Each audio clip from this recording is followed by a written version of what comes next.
Nasa na yun? Nasa na yung sistema ng timeline? Nasa na yung academic approach ng Gantt chart? Bakit sa target nyo na 1,700 na classrooms, 22 classrooms lang? Ha? Naiintindihan natin yan kung pandemic. Maintindihan natin yan na hindi makalabas ang taong ba, ang mga tao natin, ang mga empleyado natin. Pero ngayon, wala hong pandemic. Ang meron ngayon, epidemic ng korupsyon. Hindi pandemic. Anong solusyon dyan, Marlon? Hindi na kaya ng face mask yan. Ano to? Kung hindi resign all, ako talaga solusyon dito, resign all. Wala nga siyang ganun. Wala siyang ganong tapang. Kasi nga, weak siya. Weak siyang presidente. Eh, kasi meron ako nabasa dito, Marlon. Kasi si Marcos daw, sadyang leader lang. No. Hindi ka leader. Hindi siya leader, hindi siya follower. He's not also even a manager. He's just a figurehead. He is a hollow figurehead.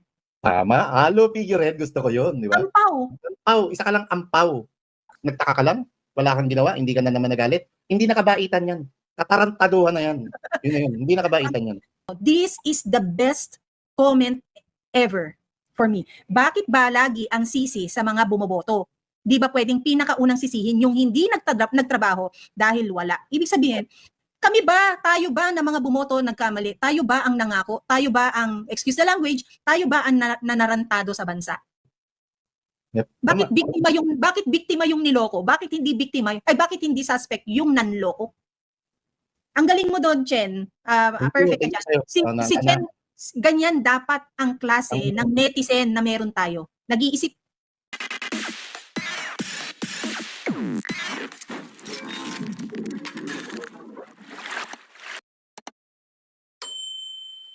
Congratulations sa Filipino community organizer kahapon sa Singapore for the I think merong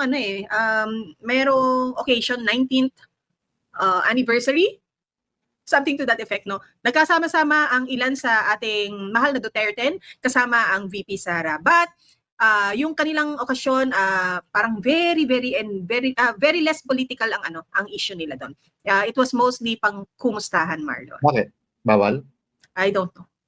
Ang nandun po, bukod kay VP Sara, nandun si Senator Robin Padilla, of course yung ating mga Duterte senators, Attorney Vic Rodriguez, Attorney JB Hinlo, Doc Mata, and Attorney Jimmy Bondo. Attorney Vic Rodriguez also. Yes, siya unang binanggit po. Yun. So nandun nga, congratulations. Alam nyo, pagpatuloy nyo lang yung ginagawa ninyo na nag-organize at pinapalapit ang ating mga, or lalo na ang isang VP Sara sa ating mga kababayan abroad because ngayon, Marlon, ang talaga may open door policy at may amor sa tao talaga ang Vice Presidente. Sobra pa. At saka yung ginagawang pag-ikot ni VP Sara, no? Personal niya naririnig yung karaingan, suggestion, saka yun, yung mga nararamdaman, pulso, at yung pananabik ng mga kababayan nating OFW and migrants Pinoy na, no? Nasa iba't ibang panig. Oo, napapanahon din dahil alam nyo na magpapasko ang mga kababayan natin, Marlon, mga sabik umuwian. Kaya lang meron tayong nababasa sa comments, Marlon, na maraming takot at hindi excited umuwi ng bansa dahil nga sa kondisyon at kalagayan na meron tayo sa kasalukuyan. So, malaking mensahe yun sa nakaupong Pangulo ngayon, Marlon, para ang sariling residente ng bansang ito o citizen ng bansang ito ay merong takot at walang giliw at wala sa loob nila ang pag-uwi. Medyo nakaka-worry yun, Marlon, the same case na nakakapagalala kasi ultimo yung mga kababayan na natin na mga Pilipino takot nang bumalik ng bansa. Paano tayo mga foreigner? Paano pa tayo makakahikayat ng mga turista niyan? At paano paano pa tayo mapapalago yung ating ekonomiya? Ayun nga, Marlon, alam mo ba the same case na meron ng ating turismo ngayon? Bagsak na bagsak. Totoo, bagsak na bagsak. Kasi Marlon, halos walang bumibisita dito not naman halos, but then it's really lower than last year and very alarming number compared to the past years. Kasi nga, Marlon, unang-una, ang mukha ng bansa na sasalubong sa'yo sa estado ng ating airport. Domestic, Marlon, hirap na hirap tayo eh. Sobra, Pamela. And ang dami na nagre-reklamo, di ba? Although nagpasabi yung management ng NAIA, nadadagdagan nila yung upuan. Kung bakit naman daw kasi, yung mga pasahero, kinakailangan pang umupo sa saig. Kasi nga, walang upuan. Yun, di ba? Pam, nag-a-abroad ka rin naman, kaalis mo nga lang. And ano ba to? Marami tayong mga kababayan dito na ikukumpara yung mga pambansang paliparan sa abroad kumpara sa airport natin dito. And natatandaan ko, Pam, yung mga nakikita ko na uubiga lang na umupo sa sahig ng mga ilang pasahero sa mga airport sa iba't ibang lugar. Ito yung may hinahabol lang ng pag-charge ng kanilang cellphone sa laptop. Pero dito sa atin, Pam, kahit hindi ka nag-charge ng cellphone para maabot lang yung outlet, kahit hindi ka nag-charge ng iyong laptop, talagang mapipilitan kang umupo sa sahig. At ang masaklap, Pamela, talagang tiles yung inuupuan natin at hindi carpet.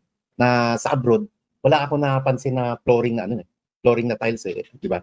Medyo may mga portion na tiled, tapos may mga portion na carpeted. Ganun sa ibang bansa sa ako sa naoobserbahan ko. Meron kasing area na dapat smooth yung paggalaw ng ito yung mga dinadaanan ng maleta. Yung mga hand carry luggage natin na may digulong. So ito yung dinadaanan. Pero halos lahat, meron din talaga. Kaya lang, halos lahat ng nakikita kong airport, lalo sa mga waiting area sa departure area, naka-carpeted na lahat. Halos lahat. Tapos Marlon, tingnan mo, kapag bumabiyahe ka, syempre nandiyan ka sa ang pinaka gate mo from kung saan ka galing, kung saan ka pupunta, yung airport, di ba? Tingnan mo yung discrimination din ba? Magiging hayahay lang ang let's not use that term. Magiging komportable ka bilang biyahero kung ikaw may access lang sa lounge. Not everyone get to have an access dyan sa lounge na yan, Marlon. Kailangan mo magbayad, di ba? Tapos para makapag-relax ka at hindi ka nami-mix sa dami ng traffic ng tao, lounge access. Ang lounge access, Marlon, if you can afford to pay ng siguro around 3,000 pesos. Yes, oo. Tapos, or if naka-business class flight ka, what if not? Doon ka sa sahig, kagaya ng sinabi mo? Yeah, actually yung iba napipilitan mag-lounge kasi wala talagang maikutan. Pero kung ang airport mo ay may kabi-kabilang mall, sa Singapore na lang, Pam. Talagang may pasyalan pa, di ba? Hindi lamang mall and restaurant yung makikita mo ron para makapag-iwan. Malilibang ka talaga. Malilibang ka talaga dahil may sightseeing na dito sa atin, mauobliga ka talagang mag-lounge kasi makikita mo nga, kabi-kabila yung iba nakasalampak talaga, Pam. Kala mo nasa yung sino rito nakakatanda, yung nasa overpass o underpass sa Quiapo. Yes. Kulang na lang may tumutugtog din na na ang instrumento naman nila yung mga improvised, yung tambol mula sa balde, di ba? Ganun ang pangitain ng airport. Kulang na nga lang, Marlon, may pickpocket din Totoo. Yung pickpocket, yung ganung senaryo, di ba? Sabi nga nung iba, Marlon, parang food court ang dating, di ba? Nakakaya yung ganun. And then di ba, yung mga na-issue dati ng yung insekto sa upuan? Surot. Di ba? At least yan kahit papaano na-address na. But still, kung gusto nating makapaghikayat ng mga foreign investors, kung gusto natin talagang mapalaki ang numero ng ating turismo dito sa bansa, maganda ang bansa natin, Marlon. Natatandaan ko, ikaw itong may question, ikaw itong pumupunan. May upuan nga yung iba, pero naka-monoblock. Kailangan ko kailangan naka-monoblock. Ikaw may comment doon picture tayo di ba? Nakakita, airport, monoblock. Monoblock, di ba? Yun, ganun ang mukha ng bansa mo. Tapos ang hangarin ninyo makapagpahikayat ng mga foreign investors, foreign tourists, di ba? Para Marlon, ang yaman dagat ng Pilipinas, walang tatalo ang ibang bansa diyan. Sobra. Pinadayo pa nga, di ba? Ngayon talagang kulang ang turismo natin. Wala, bakit paano tayo makakahikayat ng turista? Kung alam naman natin na malala pa rin yung krimen.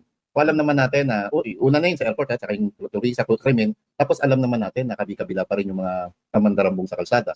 Yung pickpocket na sinasabi mo, mga mandarukot, snatcher, at yung pagkalat ng ipinagbabawal na G, na hanggang ngayon ay hindi pa rin tinutugunan ng pambansang pulisya. Tapos, yung talagang worldwide, Pam, alam na sa international community kung gaano kalala at katalamak ang korupsyon sa administrasyon nito. Pero yung mga sinasabi mong yan, Marlon, nagsibalik na lang, naligpit naman na yan nalinis na yan di ba?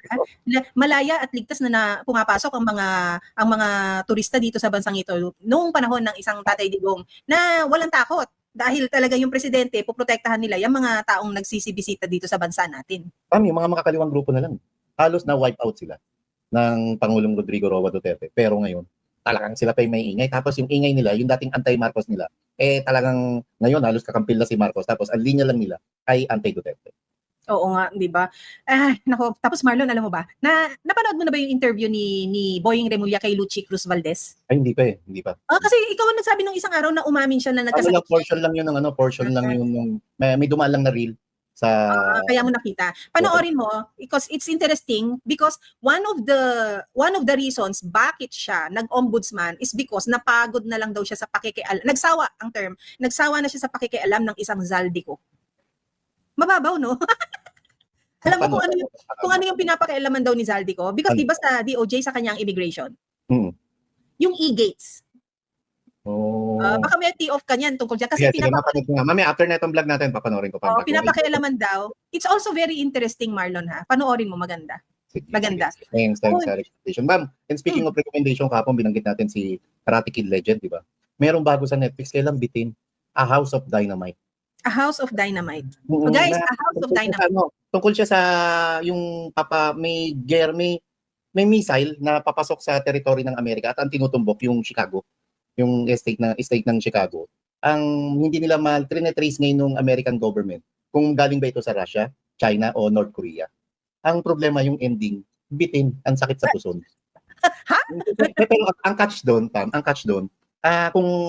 kung ilalapat natin sa sitwasyon natin dito sa Pilipinas. Talagang pag ang naggera ay China at ang Amerika, isang ano lang tayo, Pam. Dahil, although, sige, check natin, baka ma-check nyo. Gaano kalaki ang area gaano kalaki ang population ng Chicago kumpara sa Pilipinas. Gaano nangangamba yung mga karakter doon sa kwento niyo. Panoorin mo, Pam. Kagaya ba ng noted na yan, The House of Dynamite. Marlon, yan ang pinanood mo kahapon. Ano lang to casual tayo ngayong araw nito. Ang pinanood ko naman kagabi, Marlon, yung kay Baron Geisler na nasa Netflix din The Delivery Rider.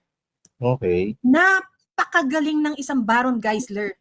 Napakagaling grabe yung pag-arte ng taong to. Hindi naman siya lasing. Hindi naman siya nagkamon. Ano? Alam mo, dito mo makikita na dapat lagi siyang may pelikula para hindi siya bumabalik doon sa doon sa bisyo na yon. 'Di ba? Parang nasa ibang elemento siya kapag nasa character niya siya, kapag nasa craft niya siya ng pagiging artist niya. Sobra.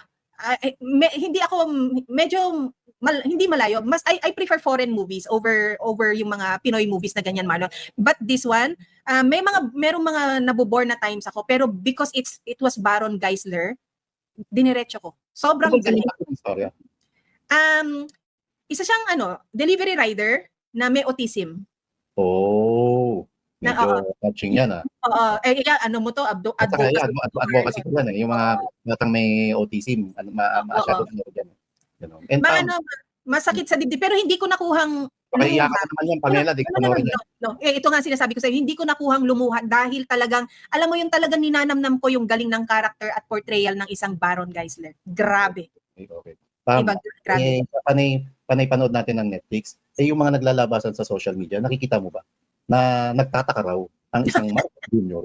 kung bakit 22 classroom lang ang naipagawa sa kasalukuyang taon. Pang Netflix din yung ni Marcos, Marlon. So totoo lang, nadampot ko na naman yung ballpen ko, Marcos, ha? Alam mo, Pam, pang Netflix talaga pa yung kung ganyan yung kwento lang rin naman sa administrasyong ito. Mas nakakatuwa pa talaga manood ng Bubble Gang Anniversary sa YouTube. Dahil sinisilip nila, di ba? Ito yung hindi mo makuwang matawa Makukuha mo magalit, mainis at talagang ang sarap magmura na Marcos. Tama ang sinasabi ng Vice President Sara Duterte na hindi ka marunong magpaka-presidente. Tama rin ang sinasabi ni Mayor Baste na tamad ka at wala kang malasakit. At ganun din ang sinasabi ni PRRD, di ba? Kasi ito, 22 classroom lang, daig mo pa ang isang konsyal ng port municipalities, no? Na kahit paano nakakapagpatayo ng maliit na silid-aralan. Ikaw, naturingang presidente ng Pilipinas, 22 classrooms in 1 year. What the? At saka Marlon, mali kasi yung ito yung sinasabi natin nung nagsimula tayong mag-vlog, di ba? Yung mga emosyon natin na pinick up ng Rappler at that time, yung mga sentimiento natin na walang natirang taong nakapaligid kay Marcos na at least merong puso at pag-iisip ng tama na magpoprotekta sa kanya para siya ay maging epektibong presidente ng bansa. Wala na yung unang-una yung pinotaktin nyo ng propaganda ang isang Attorney Vic Rodriguez. Nagsawa na lang nilayasan kayo. Nawala yung yung pinaka-konsensya niya na, huy, bumangon ka anong oras na, huy, gawin mo to, trabaho mo to, huy, wala na yung ganun niya, wala na yung ako, ang iyong konsensya. Tapos sinunod na, ni-road-tag na ang lahat, di ba? Wala na yung mga nag-iisip ng anong ginawa natin sa third floor. Hindi ba't pinakain na lang natin yan ng mga press releases at babasahin mo na lang, ito ang sinabi namin ginawa mo kahit hindi ha, ito ang sinasabi namin gagawin mo kahit di namin alam kung gagawin mo o hindi ha. Alam mo bakit wala nang ganun, Pam? Unang-una na wala na yung matitinong tao sa paligid niya. Pangalawa, talagang hindi marunong mag-assert ng kanyang kapangyarihan ang isang Marcos Jr. Pangatlo, nakapokus lang, ito masaklap, nakapokus lang ang administrasyong ito para siraan ang pamilya Duterte. Wala talaga silang tunay na pag-focus o direksyon para naman magtrabaho at ipatupad yung mga ipinangako nilang proyekto sa nakalipas na kampanya.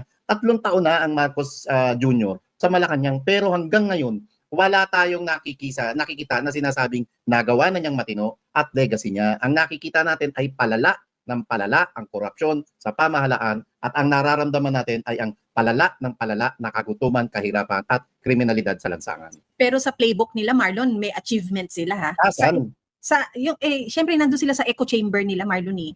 Lahat ng karakter na nasa echo chamber nila, ang sasabihin niyan, ang ganda-ganda ng ginawa mo sa ganitong parte ng ahensyang ito. Ang galing-galing mong presidente kaya maraming nang babash sa iyo. Ganun sa playbook nila eh. Yung playbook nila is sila ang bida. Hindi naman niniwala taong bayan dyan, Pam. Sige, sabihin nyo na yan, di ba? Inyo yan eh. Pero, di ba? Trip nyo yan.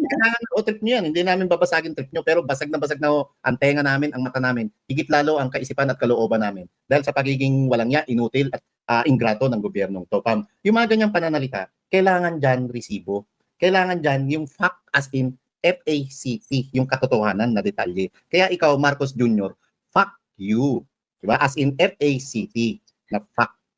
Oo, Marlon, tapos maririnig mo sa kanyang mouthpiece sa pagkatao ng isang Claire Castro na sinasabing, nagtataka nga ang Pangulo eh. Hindi pwede sa isang Pangulo na nagtataka ka. Hindi pwede sa isang Pangulo na wala kang alam. Maaaring wala kang alam, pero pagdating mo, pagharap mo sa media, back-end pa lang na-address nyo na yung issue kung ano ang solusyon na gagawin. Saan nagmula ang problema? Ano ang solusyon? Saan naputol? Ano ang gagawin natin na next? Para pagharap mo sa media, pag in-inform mo ang mamamayang tao, hindi ka na nagtataka. Hindi ka na tanga. Tama yung Pam. Magtataka ka. O tapos ano gagawin mo? 'Di ba? Ano gagawin mo? Pam, alam mo, natatanda ko, meron ako isang unang boss yung pangalawang trabaho ko. No? Ang sabi ng boss ko, sabi niya, kayo, pag nag-report kayo na ganitong problema, kailangan kasabay ng pag-report nyo kung ano solusyon nyo. Yes. Di ba? Kaya yung nakatanim sa akin yun. Kaya hanggang ngayon, inaano ko sa mga tao na, kayo, magsabi kayo sa akin, sabihin yung problema, okay, ano. Pero mag-suggest din kayo ng solusyon, tapos usap tayo. Ngayon, pag magtataka ka lang, o ano na ginawa mo? Nagalit ka ba? Ha? May kinasuhan ka na ba? Hanggang ngayon, yung ICI, yung flood control project, di ba? Hindi ka nagtaka kung saan galing yung 5,500 flood control projects mo na iniyabang mo sa nakalipas na State of the Nation address. Tapos ngayon, nagtataka ka pa rin na 22 classrooms lang yung naipagawa mo ngayong taong ito. Diba? Napaka-inutil mo talaga, Marcos Jr. Ganyan din ako, Marlon, no? Kaya galit ako sa mga manager na nagpa-power trip. Yung namamahiya na parang sabihin na natin, hoy, Juana, ano yung ginawa mo? Palpak naman, mali yung ginawa mo na ganito, ganyan. Tanga ka talaga, inutil, bla bla bla. Pero ikaw as a manager, dapat kapag nagalit ka because you see something wrong, if you realize the wrong thing is because you know how the right thing should be done. Dapat kasunod ng pagbabatikos mo yung pagtuturo mo ng tama. Okay lang, sige, batikusin mo kung kailangan. Pero dapat meron kang eksena na, Marlon, mali yung ginawa mo, ganito, ganyan. Sa susunod, dapat ganito, lapitan mo si ganyan, tapos lumapit kayo kay ganito, magpatulong kayo sa IT para sa susunod, mas tama ang presentation. Hindi yung power trip ka lang na papakita mo na you are the authority. Hindi pwede yung ganun eh. Hindi ka rin pwedeng, parang, nagtataka naman ako sa ginawa ninyo, bla bla bla, pero wala kang hanggang doon ka lang. Wala kang sinasabing ito ang solusyon, ito ang dapat gawin. At bakit dumating sa punto na nagtaka ka? Ibig sabihin, you were not hands-on to your activities, yung mga utos mo. Hindi ka hands-on, you don't make follow-throughs. Yun ang in question sa kanya. Hindi na ako nagtaka na ganito ang Marcos Jr. No? Ibalik natin ang ibalik sa kanya. Nung bago niya pirmahan yung tinaguri ang the most corrupt anomalous, a national budget in the Philippine history. Unconstitutional, di ba? Anong sinabi niya? Prudent. Diba? Nasaan yun, Marlon? Nasaan yung prudence? Prudent nyo. Eto, tapos Marlon, pumirma kayo na may mga blanco at yan ang naging dahilan at yan ang punot dulo. Dahil uulit-ulitin ho namin dito sa third floor studio na itong mga corrupt na kontraktor, itong mga corrupt na kongresista, itong mga corrupt na kasabwat nila sa palasyo ng Malacanang, ay wala naman silang makukurakot kung walang pinirmahang pondo ni Marcos Jr. na naging General Appropriations Act. At yun ho ang pinagkunan ng pondong yun. So sa makatuwid, ang ibig ko sabihin, ang mastermind sa anomalyang ito ay walang iba kundi ang Marcos Jr. Totoo. Marlon, no? meron tayong ipapakitang material dito kung saan kung paano natin marirealize kung gaano nakakahiya ang 22 units of classrooms. Ito ha. Sige nga, Pam. Focus na lang sila sa pagtuturo ng kakulangan. Nabawas 5,000 classrooms. Sabi ng DepEd noong 2023, nasa 165,433 ang kabuang bilang ng mga kulang na classroom sa lahat ng paaralan sa buong bansa. Nabawasan na yan kasi noong 2024, nasa higit 150,000 na lang ang kulang. Nabawasan nga pero Lon, ano ko lang ha. Fast forward ko specifically sa classrooms, no. Sinabi in 2023 nabawasan na at ang kulang na lang nung 2023 165 na classrooms. So nung 2023 panahon na niya yan ha, Marlon. Ibig sabihin, yung 165 na yan carry over yan from the previous administration. Hindi naman natin nilalayo doon. Ang magsasalita dito yung numbers ha, hindi yung kung sino ang presidente noon. So 165 ang kulang na classrooms nung 2023. Nakapag-deliver nung same year ng 15,443, kaya ang naging kulang na lang ay 150,000. 2024 ha, kulang, hindi yan achieved number of classrooms ha, kulang na classrooms. So now in 2025, if Vince Dizon of DPWH reported that the number of achieved or accomplished or constructed classrooms is only 22 units, 150,000 minus kung ano yung na-achieve mo, Marlon, 22, 149,978. If ira-round off mo to, Marlon, halos walang gumalaw, 150,000 pa rin ang kulang. Ganun ho, nakakahiya. Ang number 22. Kung sino man po ang may paboritong number na 22, pasensya na kayo. Madidikit na yan sa classroom. Pilipinas, di ba? No? And bago yan, Pam, shout out kay Miss Joyce Balancho, Teacher Joyce. Classmate na siya. Magkasama kami sa Senate dati. Magkatabi yung working area namin. Shout out sa'yo, Miss Joyce. Oo. Di ba? Nakakahiya for yung nung 20 actually, Marlon, you have to question bakit biglang nag-relax ang mga opisyal na meron si Marcos sa kanyang administration. Because in 2024, kahit papano, malaki yung 15,443 na number of classrooms na na-deliver mo. Bakit sumobra? Bakit biglang pumalo yung pagiging high mo or yung pagiging desire mo to corrupt the budget? Kasi 2025, Marlon, Alam mo, nakita kong dahilan kung bakit may nagawa silang 15,000 classroom, more than, di ba, noong 2023. Kasi mataas pa yung motivation nila sa sarili nila.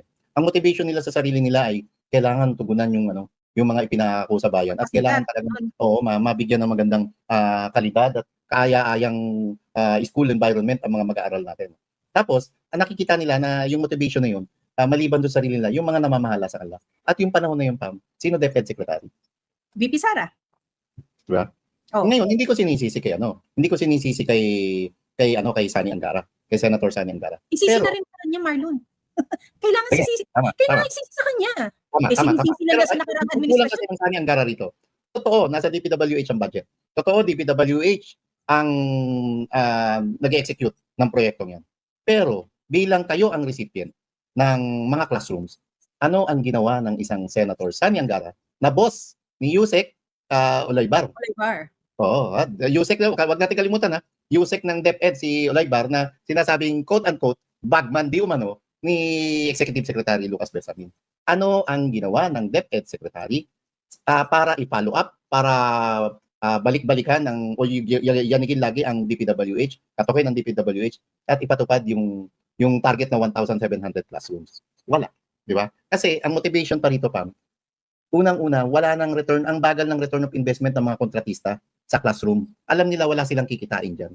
Kaya nakakonsentrate yung mga kontratista, nakakonsentrate yung mga proponent na kongresista sa mga infrastructure project. Dahil maliban sa mataas ang proyekto rito at maliban sa talagang ambigayan dito hanggang 30% na komisyon, yung return of investment yan, madali. Huwag natin kalimutan pa yung mga proyekto nila, same budget na different specification. Same amount of budget na kahit magkakaibang specs ng proyekto sa infrastruktura, ini-issue at wala ring ginagawa man lang ang Department of Budget Management para sitahin at magtaka sila. Kasi pikit mata nilang nire-release ang pondo kahit na pareho ultimo sentimo ng amount na nire-release nilang pondo na dinadownload ng DPWH at mga kontratista, kahit na iba-iba yung specification ng project nila. Grabe yung sabuatan, grabe ang pagiging sindikato at mafia ng administrasyon. Oh, you said the magic word, grabe ang sabuatan. Kasabwat si Amena Pangandaman? Amena Pangandaman, bilang Pam, ikaw na lang Pam, naging USEC for admin ka, di ba? Admin and finance. Hindi ka magtataka, ultimo sentimo, same amount. Tapos, uling magdi-December, by the end, bago magbagong taon, magre-release ka ng pondo, mamadaliin mo. Medyo, di ba, tayo na lang Pam, bago tayo mamalengke, bago tayo makisuyo, sa kasambahay natin na ate, mamalengke ka muna, hindi ako nakapag-grocery. Di ba? Basta-basta ka ba magre-release ng pera? Barya lang yun, Pamela. Walang 3,000 yun, walang 2,000 yun kung pamalengke yun. Tapos ito, bilyon piso. Secretary Amena Pangandaman, wala ka man lang ginawa para i-red flag mo yan. O teka, bakit same amount to? Ultimo sentimo, parehong-pareho. 157 million, point something. Di ba? Ibig sabihin, pag ikaw nagsawalang kibo, ibig sabihin, kasama ka sa equation. Ano Tagalog ng equation? Kasama ka sa nagparte-parte, kasama ka sa nakakipaghatian at nakinabang. Alam mo Marlon, ako nung sa yung corporate days ko, nag-project manager kasi ko. Sa project management Marlon, meron kang mga timeline na halimbawa day 1 to day 21, ilalatag mo kung ano ang mga materyales bla bla bla. Pero imagine mo Marlon, yung nag-release ka ng 50% payment ng isang flood control project na alam natin napapatuyuin ng semento, yung bakal, hindi naman yan on stock. Yung maaaring on stock ang iilang quantity, pero yung ibang quantity na kakulangan, papadatingin mo pa yan from somewhere else. For you to assume na in 14 days or in 7 days, hindi nga partially completed pa Marlon yung mga ganun eh. Baka nga nagdo-drawing ka pa nun, mga panahon na yun, wala ka pang nailalatag, wala ka pang naibubuhos na semento, wala ka pang naitatanim o na nahuhukay para may pundasyon yung poste, yung bakal, yung what have you, di ba? Tapos babayaran mo ng 50%, from the total amount, yung within 7 days, parang, alam mo, nakakapagtaka na si Amena from the halls of Senate, di ba? Naging staffer lang siya sa Senate nung mga, mga formative years ng kanyang professional life. Tapos here you are now, secretary ka, na umabot ka sa puntong yan. Pero in 7 days, para sa isang may papatuyuing semento, i-release mo ang 50% payment? How dare you? Pam, binanggit mo yung Actually, how salitang dare she? Tama ka Pam. Pam, binanggit mo yung salitang timeline. Alam naman nila to. Mas matatalino sila sa atin at mas matataas ang pinag-aralan nila. Pam, may tinatawag sa thesis na Gantt chart. Remember?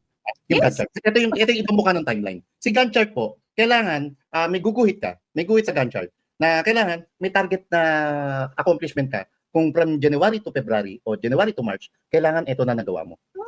Tapos, March to July, ito na nagawa mo at ito ang gagawin mo sa susunod. Yun yung magiging yun yung magiging sa pagpaplano mo, magiging barometro mo, yung Gantt chart na yun. Nasa na yung sistema ng timeline, nasa na yung academic approach ng Gantt chart. Bakit sa target nyo na 1,700 na classrooms, 22 classrooms lang? Naiintindihan natin yan kung pandemic. Maintindihan natin yan na hindi makalabas ang mga tao natin, ang mga empleyado natin. Pero ngayon, wala hong pandemic. Ang meron ngayon, epidemic ng korupsyon. Hindi pandemic. Anong solusyon dyan, Marlon? Hindi na kaya ng face mask yan. Ano to? Kung hindi, resign all. Ako talaga solusyon dito, resign all. Oy, Hindi, yun ngayon. Ito huwag niyong ipipilit baguhin ng konstitusyon. Hindi ngayon. Resign all, lahat ng mga yung all na sinasabi ko, lahat ng sangkot. Hindi lahat ng wag naman doon sa mga kung may delikadesa pa sila sa sarili nila. Marlon, yung resign all na yan, di ba? Nanawagan na ang presidente ng yung si Marcos na yan, nanawagan na siya ng resign all sa cabinet members niya, na ginawa niyang cosmetic change na sinabi ng isang Atty. Vic Rodriguez. Ano nangyari? Sa resign all na yan, Marlon, tingnan mo, merong nga isa nag-irrevocable resignation, nanunungkulan pa rin eh. Yung NBI, di ba? Nung saan ka nakakita, irrevocable resignation. Ano ba ngayon ang definition ng irrevocable? Di ba? Sabihin, wala nang bawi-bawi yan. And ngayon, nandiyan ka pa rin. Tapos, ito, yung ang tinanggal lang nila doon sa resign all. Si Pam? Si Solicitor General Medardo Guevara na ayaw sumunod sa kanila. Patungkol doon sa ICC case ni PRRD. Tapos ito speaking of resign all, ibalik pa rin natin na nasa ICC ngayon. Yung mga colonel, full colonel and PNP generals, pinag-resign nyo dahil sangkot daw di umano sa sindikato ng technology. Hindi, yung mga police colonels and PNP generals. Pero nasa ICI. Nasa ICI, sorry. Pinag-resign dahil sangkot daw sila sa sindikato. Ano na nangyari? Pinag-resign nyo na yung mga anak nila dumanas ng trauma sa eskwelahan. Tatay mo kaya nag-resign. Member pala ng D syndicate. Diba? Ano nangyari? Wala. May pinangalanan ba kayo? Kung sino police colonel, sino police general? Tapos yung mga pinag-resign yung cabinet secretaries. Di ba sila pa rin? Yung matino lang ang nawala? Si Solgen Guevara? Hindi, in fairness naman tinanggal din si DENR at si Housing. Pero ilan lang din yan. Marlon, Pwede mong sabihin kasi Marlon na hindi mo na kailangan na meron kang drama na resign all. Ibig sabihin, ganun ka pa rin, hindi ka pa rin ganun ka-effective na presidente kung hindi mo man lang maharap yung tatlong yon na gusto mong tanggalin na parang this is no longer working for our goals, blah blah blah. I think we have to part ways. Yung as simple as that, yung ibig sabihin, wala Hindi ka, mo na-meet ang standard ko. Hindi mo na-meet ang standard ko. And lack of confidence, maghiwalay muna tayo pero magkaibigan lang tayo. Oo, wala nga siyang ganun. Wala siyang ganung tapang. Kasi nga, weak siya. Weak siyang presidente. Kasi meron ako nabasa dito, Marlon, kasi si Marcos daw, sadyang leader lang. No. Hindi ka leader. Hindi siya leader, hindi siya follower. He's not also even a manager. He's just a figurehead. He is a hollow figurehead. Tama. Halo figurehead. Gusto ko yun. Di ba? Ampaw. Ampaw. Isa ka lang ampaw. Hollow Mukha figurehead. ng liderato. Wala. And nakakalungkot to, Pam. Nakakalungkot. At ayun, 22 classrooms. Nagtaka ka lang. Wala kang ginawa. Hindi ka na naman nagalit. Hindi nakabaitan yan. Katarantaduhan na yan. Yun na yun. Hindi nakabaitan yan. Hindi na nga, wala naman ako nakikitang bait doon, Marlon. Because if you take a look at the numbers, Marlon, kung noong 2024, ang nabawas sa 165,000, 15,433. Ibig sabihin, kahit papano, may average, sabihin na natin ang target nila 20,000. Kasi dito sa 22 units, Marlon, na accomplishment, kung ang target mo for the whole year is only 1,700, napakababa pa rin nun. Baba, sobra. Napakababa pa rin nun, Marlon. Ganun lang. Ito lang ng isang mayor yun, ng isang alkalde. Diba? Ano lang yung katiting lang yun, Marlon, na ganun mo pinapakita kung gaano kahalaga sa'yo ang sektor ng edukasyon. Mismo, Pam, natumbok mo. Kasi yun ang sasabihin ko. Binanggit ko kanina, hindi kabaitan yun, katarantaduhan yun. Kasi dapat, hindi mo mahalin kung sino yung mga nanunungkulan sa'yo na pinapahama ka. Ang mahalin mo, kung sino yung mga nakukumpormisong kababayan mo na siyang dapat pinagsisilbihan mo. Dito, sa kakulangan ng katakot-takot na classrooms at 22 classrooms lang, ang nakukumpormiso rito, yung mga kabataan na siya dapat pag-asa ng bayan. At ang edukasyon, wag natin kakalimutan, nasa konstitusyon, nasa saligang batas na dapat numero unong priority ng bawat estado ng Pilipinas o ng estado ng Pilipinas ang bigyan ng pinakamalaking budget at bigyan ng maayos na sistemang pang-edukasyon ang kabataang Pinoy. Marlon, tatandaan nyo, classroom pa lang yan ha. Classroom aspect pa lang yan ng education sector. Dahil may iba pang pinangako ang Marcos Jr. noong siya ay nambubudol ng maraming tao. Marlon, tatandaan mo ha, nangako yan ng smart TVs every classroom. Since walang classroom, nasaan ngayon ang budget na inallocate mo for smart TVs? Nangako yan ng mas Digital infrastructure. Oo, at saka yung mas gumaganang laptop. Hindi yung kagayang makontrobersyal na laptop na overpriced under specs. Yung smart TVs every classroom, laptops for all teachers, Wi-Fi. Wi-Fi, Marlon. Yes, digital. Oo. Nasaan yan? Lahat ba ng sasabihin mo kapag nagsosona ka ay naisip mo pa lang dahil magsosona ka? Hindi kasi ganun maging presidente, Marlon. Ang tanong nga ngayon, yung slogan nyo na bagong Pilipinas, may bago ba sa Pilipinas ngayon? Hindi ba lumala? May bago, pagbabago. Lumala sa halip na pabuti. Actually, nakakapanibago kasi maikukumpara siya ngayon sa achievement ng Duterte presidency sa, alam mo yung binago nila to the point na hindi nila in-improve. Binago nila kasi dinowngrade nila. Yan ang naging Pam, yung pinadala ko sa'yo, yung accomplishment yung ni PRRD, sa classroom, sa silid-aralan. Layo kasi ng cellphone ko na sa... Ito, basahin ko na lang. Si PRRD, noong 2016, ang naipagawa niyang classroom ay 32,627. Ang layo, Pam. Although, sige. Ang layo sa 22, 15,433, tama, 303 ang na-accomplish. Doon sa report ni Teacher Joyce Balancho ng ABS. Noong 2017, 19,501 yung naipagawang classroom ni PRRD. 2018, 31,310. 2019, 35,052. Tapos 2020, Pam, ito na yung pandemic eh. Yung 2019, papasok na tayo sa pandemic. 2020, 14,000 pa. Pandemic to. 14,776. At pandemic pa rin. Noong 2021, 11,574. Tapos ikaw, buong 2024, ang nagawa mo, 22 classrooms lang. Anong klaseng presidente ka? Ako, tinamaan kang lintik, kamote. Yun lang yun. Nakakagalit, nakakainis. Sarap konyatan. Ito Marlon, merong paraanin lang natin to.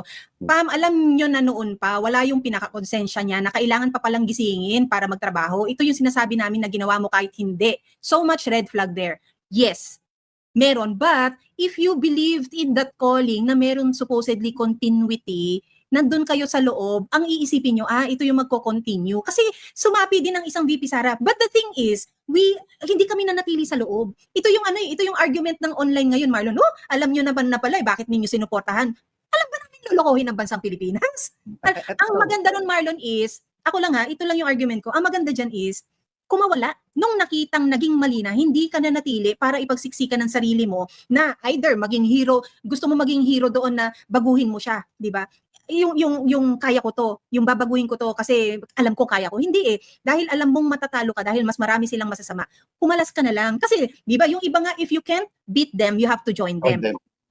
Pero some people, if you cannot take the heat, get out of the kitchen. So, ikaw na may tino, ako na may tino, gusto ko bang sumapi sa kanila? Hindi. Dahil hindi ko na kaya ng konsensya ko, umalis na lang ako. So saan kami nagkamali kapag ka ganun? Yeah. Okay, Sir Andy, no? Sir Andy Pachi. Thank you sa pag-comment. Pero ako kasi, nung panahon na yun, willingly, and talagang excited ako laging looking forward pa, lagi tayong maaga. Alam mo yan, tayo nila Putol, di ba? Putol Jericho. Lagi tayong maaga sa opisina. And willingly, alam natin na magtatrabaho ng maayos. Napaniwala rin kami. Talagang naniwala kami na yung unity, continuity, at naniwala ako na redemption ito. Redemption ito na kung ano man yung naging kasalanan ng tatay nito sa nakalipas na panunungkulan ng Marcos, nung rehimeng Marcos, babawiin niya. Babawiin niya ng pagtatrabaho ng maayos. Pero ang nangyari, totoong may redemption. Redemption saan? Redemption na hihigitan pa yung corruption na nangyayari ngayon.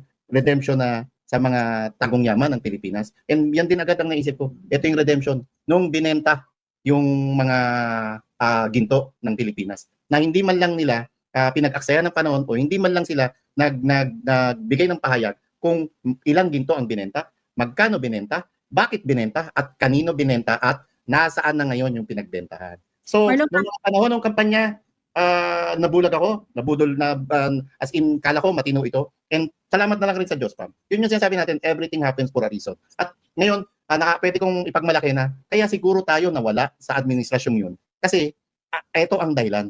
Masasama lamang tayo sa dumi ng gobyernong ito dahil sa matalamak na kurakot na sa ilalim ng pamumuno ng isang Marcos Jr.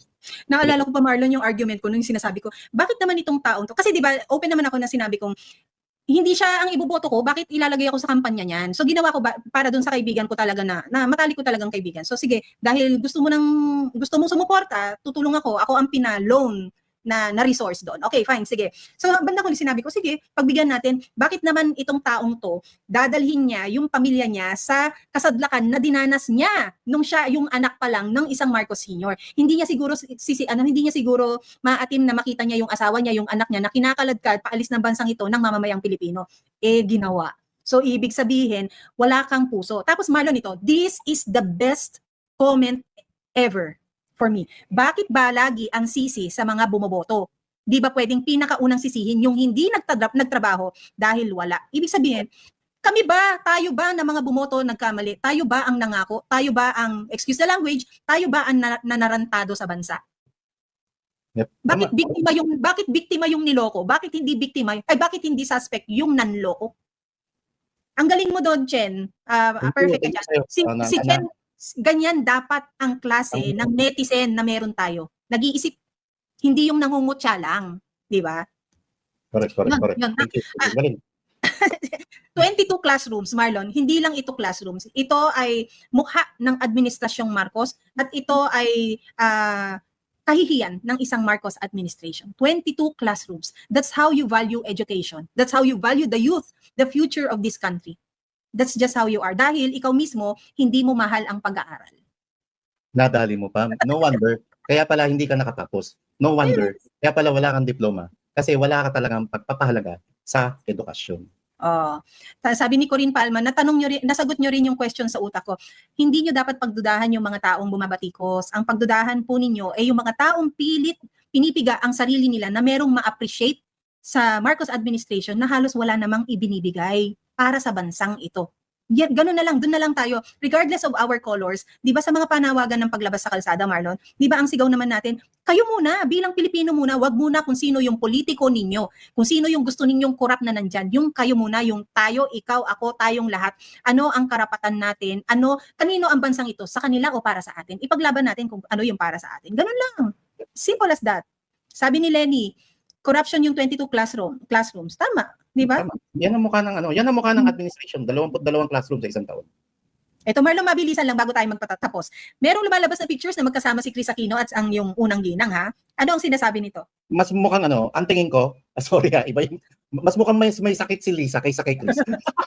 Pagbalikan nyo, di ba? Di ba nabalita, talaga namang may dinaramdam na rare disease. Rare yung disease, yung isang Chris Aquino. Pero doon sa picture nila, bakit mas mukhang may sakit si Lisa? Tama. Mas mukhang healthy yung isa, no? Hindi, Marlon, sa political landscape, ano ang mensahe? Political landscape, ito na, talagang litaw na litaw na yung kulay ng isang Lisa Araneta Marcos na talagang dilaw sila. And no wonder, ito rin ang dahilan kung bakit yung dating sinisigaw na Marcos never again ng grupo ng Dilawan at Pinklawan, bakit ngayon buong giliw nilang niyayakap ang Marcos administration. And babalik ulit pa sana bago tayo mag-undas, ibalik natin yung pagpapahukay sa libigan ng bayani na video ng isang Kiko Pangilinan. Dahil gugunitain natin yung araw ng mga patay, di ba? Araw ng mga santo, sana nasa na yun ngayon yun. Nasa na ngayon yung linya nyo, Laila de Lima, Kiko Pangilinan, and lahat ng mga dilawan na to.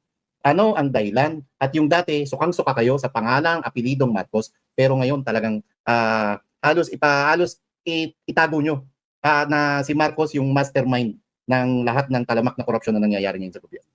Actually, Marlon, may nag-comment dito, filtered yung picture. Si Grace pala. I will believe this na filtered yung picture because yung iba, kakaiba yung pilik mata, merong automatic blush and all. I think somehow they allowed na i-filter or i-edit ang picture to somehow protect the dignity of Chris Aquino na alam natin na hindi healthy. For her to look healthier. However, you have there beside her the First Lady, asawa ng isang presidente ng bansang ito na hindi marunong magpaka-presidente, na ang sigaw ng maraming tao lagi labanan ng fake news. So why will you use a filter? And if you want to project yung ganyang optic na yan, bakit kinakailangan na gumamit kayo ng larawan ni Chris Aquino na tatakpan nyo rin pala, i-edit nyo rin pala? Might as well it only was, written press release na lang. Bakit kinakailangan nyo mag-picture to the point na i-AI ninyo? Yung kay Chris Aquino, maintindihan ko yun. Kasi artista siya. Yung kay Chris Aquino, maintindihan ko yun kasi talagang galing siya sa banig ng karamdaman. Ilang taon na to, yung struggle niya sa sakit niya. Yung kay Lisa Araneta Marcos, alam natin na bago i-release ang bawat photo and video niya, pinifiltered. Kasi alam naman natin, pag nakita nyo sa personal, ang Lisa Araneta Marcos, naalala nyo yung pelikulang Extraterrestrial ni Steven Spielberg? Parang sasabihin, E.T. go phone home. E.T. go home. Loko-loko ka talaga, Marlon. Marlon, meron na ba tayong narinig na statement ni Angara regarding sa... Tanong ko rin kanina, Aladin, di ba? Although, di ba, nasa DPWH yung anong ginawa mo? Anong ginawa nga ng isang Secretary Sani Angara na boss ni Yusek Olaybar na nasangkot naman sa nabanggit sa flood control anomaly? Anong ginawa mo para i-follow up mo yan, Sani? Sana sa mga... Sani. Marlon, November 14, magre-resume ang Blue Ribbon Committee kung daw muling ma-appoint ang isang Senator Lacson sa pagiging chair nito at he will present a surprise state witness. Not state witness, a surprise witness or resource person. Tatalakayin natin. Kahit sino yan, the more yan. Sige, talakayin natin. Pero ako, kahit sino yan, mas maganda. Mas marami. Basta siguraduhin nyo, yung witness na yun, yun yung talagang magsasabi ng totoo at hindi yung pagtatakpan at hindi yung ayaw ipabanggit ang pangalan ng isang Martin Romualdez, ayaw ipabanggit yung pangalan ng Lisa Araneta Marcos, Marcos Jr. Sandro Marcos at Executive Secretary Lucas Bersamin. Ito mabilisan lang ako kay Senator Lacson, Marlon, you cannot present a witness there para kontrahin yung kapwa mo senador. Di ba? Kasi nakikita mo hindi kayong mga senators ang magkakaaway. Hindi. Para sabihin mong kontrahin mo yung witness ni Senator Marcoleta o kontrahin mo yung witness ng ganito dahil inaapi ka, inaaway ka, tatandaan sana ng mga senators na yan na kailangan nilang magpakasenador ng bansang ito, hindi ng senador ng kanilang mga sarili o kanilang mga interes. Hindi kayo magkakaaway dyan, hindi kayo magkakalaban dyan, kayo ay para dapat sa mga Pilipino. Ganun lang. Yeah. Sana sana mahawakan mo ng maayos ng isang Senator Ping Lacson. Kasi kung tuluyan siya magpapagamit sa administrasyon nito, hindi malayong para na lang kayo magkakambal ng isang Sani Trillanes. Tama. Kaya yun po, magandang linggo po sa inyo na sinimulan natin ng ganitong mabibigat na issue. Pero ito ay para maging inspirasyon na tayo ay maging mas mapagmatyag at ilaban natin kung ano ang karapatan natin bilang mga Pilipino. At sa mga bumabad, tumutok sa oras na to, samahan nyo kami o sabayan nyo kami mag buntong hininga. Maraming salamat sa inyo.